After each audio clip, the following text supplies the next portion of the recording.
Fast food. Siyempre fast food. Kasi mas mura yung food. Sabihin na natin fast food. Fast food. It's fast. Fast food. Kasi parang mas mabilis. Pag mas mabilis, mas okay. Ikaw, we're back. Nasaan na yung restaurant? Ay nako, ito talagang si Shal. At alam mo, hindi rin naman kita masisisi dahil napakasarap talaga ng pagkain doon. Ano ba kasing klaseng restaurant to, Iko? Okay. I'll give you a clue. Think of food plus banana leaves. Got it? Actually, sikat din tong restaurant na to sa Pinoy touches na matitikman sa kanilang pagkain at makikita sa presentation ng kanilang food. Wow, ang galing. May ganun palang klaseng restaurant, no? For you to be successful sa restaurant business, kailangan talaga passionate ka sa ginagawa mo. Maybe in the last 3-4 years, lahat ng tao iniisip nila, basta pumasok sila sa food, kikita sila. Actually, I think ngayon, masyadong matindi na ang competition at kung makita nyo, maraming turnover ang restaurant business. Nagbubukas, after 1 year, after 2 years, they close. That's why I think that people should really think twice before they enter the restaurant business because hindi siya magaling. Iko, excited talaga ako! Tara, dadaling kita sa Binalot.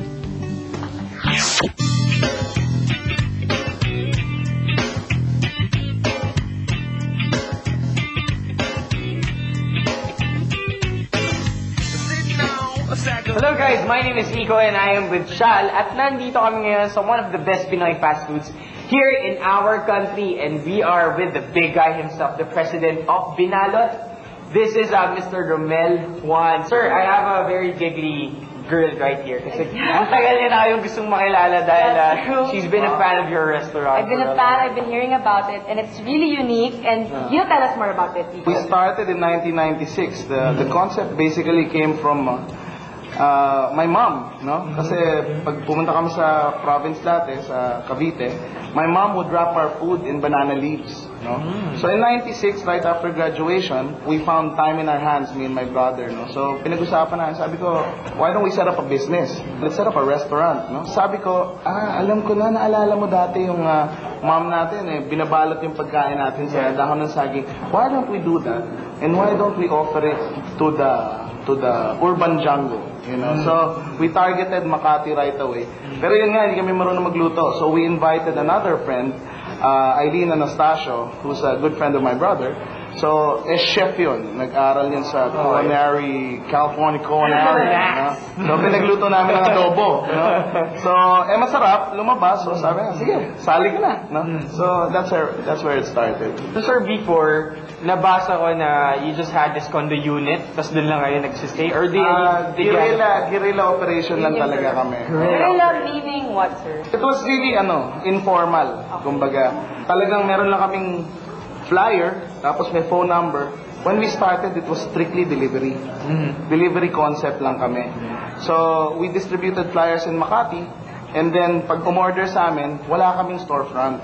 So, kaya guerrilla. Ano ba yung trials muna, syempre, na pinagdaanan nyo?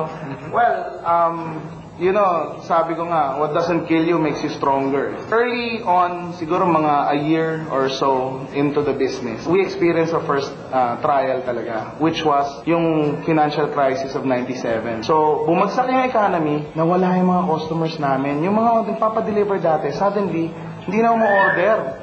Biglang nagkaroon ng opportunity. Somebody offered us a commercial space, and this was Shangri-La Plaza. They had a food court space that they offered to us. Until then, ayaw namin pumasok into commercial kasi happy na kami doon sa guerrilla operation namin. Di ba? Kaya lang, yun nga, sabi namin, paano yan nag-aabono na tayo. Mahina ng delivery So, we decided to go for broke. Sabi namin, sige, patulan natin, lagay natin lahat doon. If it works out, fine. If it doesn't, let's close it. Let's not fall in love with it, no? Parang, it's a business, we learn. Para na ako nag-masters doon, feeling ko, lang na natutunan. No? So, to make a long story short, when it opened, it was the longest line that I've ever seen. I've seen longer, pero to me, it seems so long. So, pagbukas namin, pagbukas pa lang, pag ganun pa lang nung pare, daming tao. Hindi niya talaga binitawan. Oo, we were really persistent about it. And I think that's one of the key success factors of Binalot. Kasi talagang we stuck it out. It's easier to succeed if you love what you're doing kasi you don't mind doing it. So, you're not in it for the money.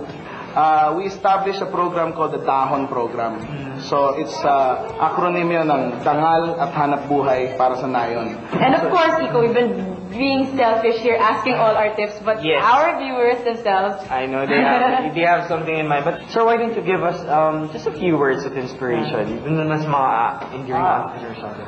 Well, sabi ko nga, if you want to get into business, there's no better time than now.